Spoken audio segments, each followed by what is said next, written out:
Right, another news worth your attention this Monday morning. South African law enforcement agencies are banding together to take a firm stance against transnational organised crime.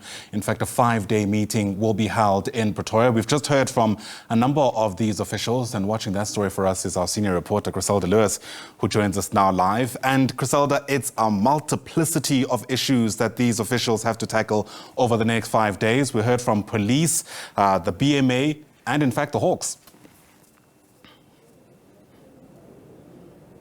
Well, absolutely. And in order to combat, a transnational organised crime, and that's what this 5-day meeting is here to address, to look at ways to deal with this scourge. We're hearing, of course, that, some of the major concerns relate to, vehicles being taken from South Africa to other countries. We're talking about drugs.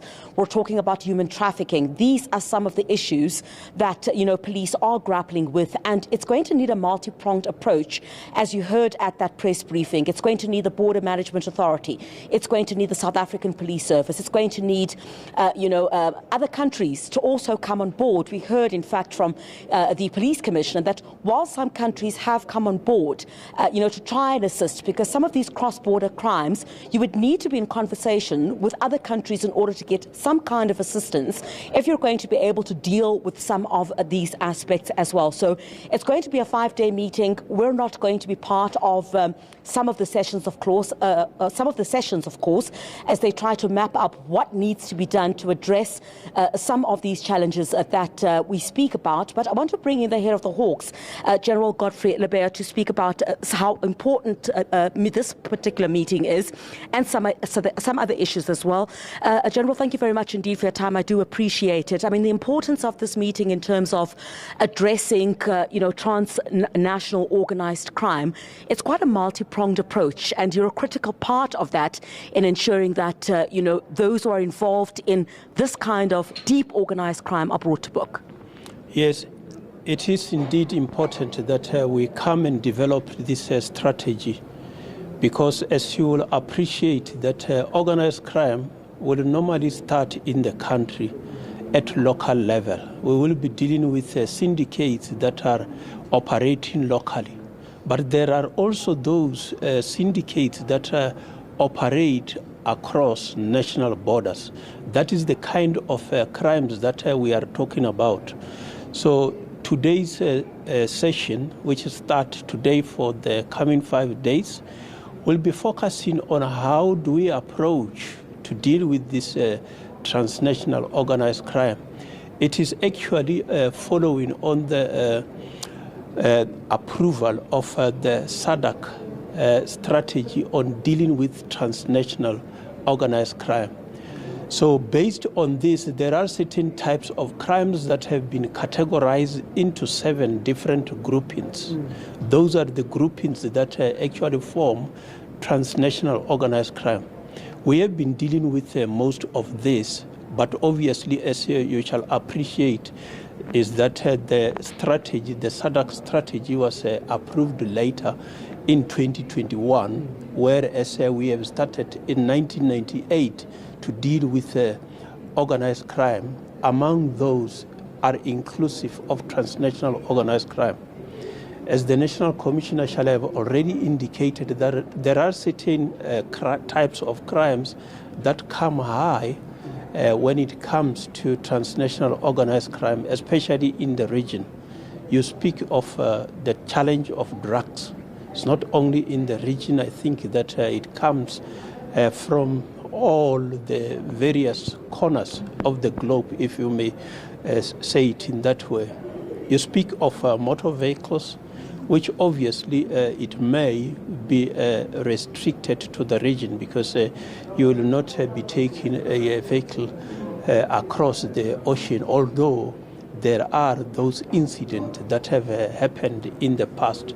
You have got some of the crimes that we are beginning to observe of human trafficking, human smuggling, you name it, the involvement of illegal mining, and then the movement of individuals from some other countries into our country to come and get involved in illegal mining activities.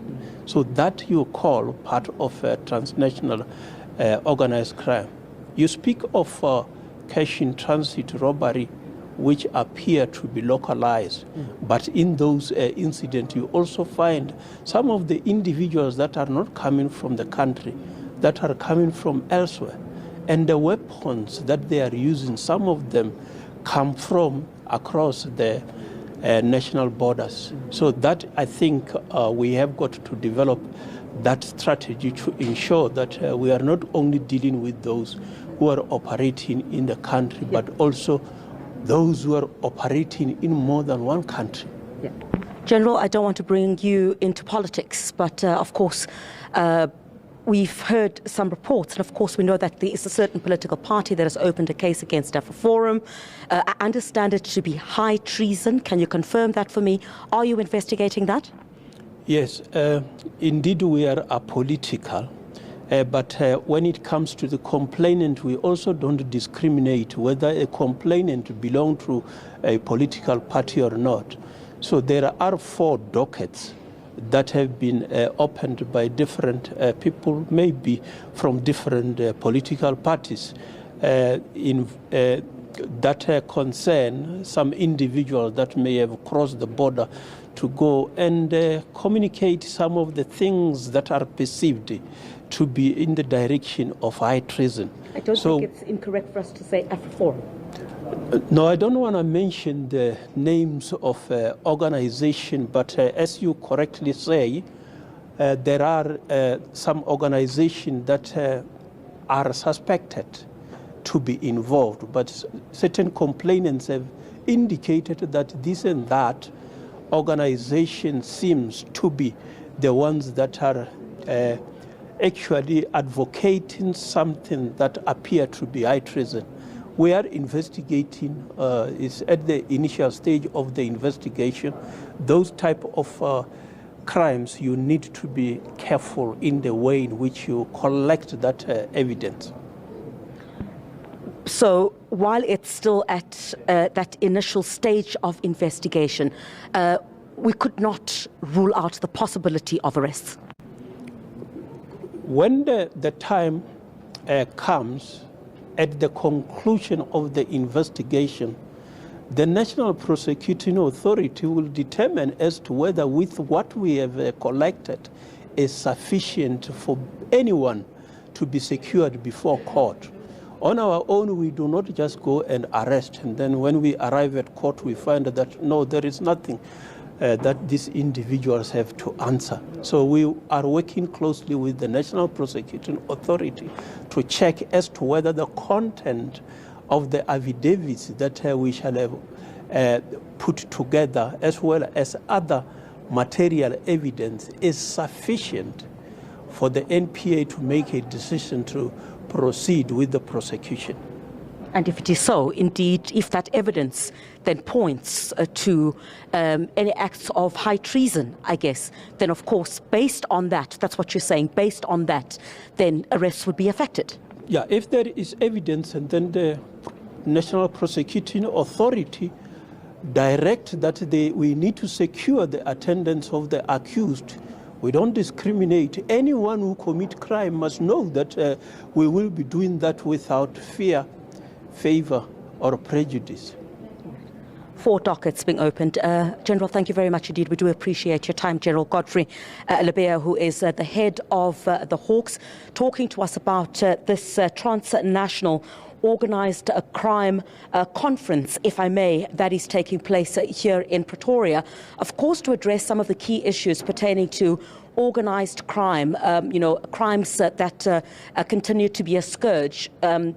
Indications of drugs, through our borders, human trafficking, and some other serious crimes that all these stakeholders that are meeting here today to discuss over the next 5 days, hoping to find solutions together with other, organizations, including the Border Management Authority, who, of course, you would know, has been tasked with ensuring that South Africa's borders are safe. But also, quite importantly there, we're hearing that 4 dockets have been opened against the Hawks head, saying 4 individuals have opened dockets, but of course, relating to this particular issue, we know it relates to AfriForum. And At this particular stage, he's indicated that if it is found that there is enough evidence to suggest that there is information that has been peddled in a certain country, and of course we can report at this particular stage in the United States as part of what has already been in the public domain. The Hawks head indicates that should it indicate if there's enough evidence, if the prosecutorial authority believes that there is enough evidence to suggest that arrests should be made or anyone should be brought before court, they are not going to discriminate. All right, Chriselda Lewis, important information coming from that particular engagement. I imagine there'll be other pertinent issues ventilated over the next 5 days. Chriselda Lewis, live to us there from Pretoria. Thanks very much indeed.